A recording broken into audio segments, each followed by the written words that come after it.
How to log chat in ChatGPT. Hi everyone, I'm here to assist you today. Without any delay, let's jump right in. First, open ChatGPT on your device. Make sure you're logged into your account. Then open Play Store, search ChatGPT. If there is any update available, update the app. Sometimes not updating the app may cause some issue. After you've done this, open the app and go to the conversation which you want to lock.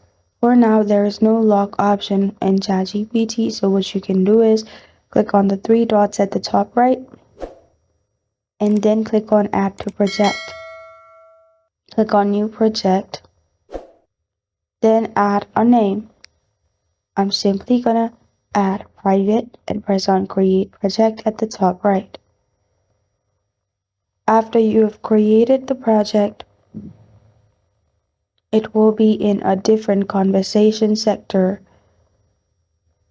as you can see. Now, if you're in a new chat and you want to access this, you can click on the two lines at the top left.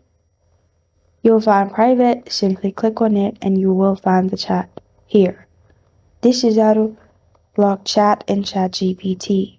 Thank you for joining me today. If this video helps you out, please leave a like and subscribe for more. Got a question or want to suggest a topic, comment below. Thank you for watching.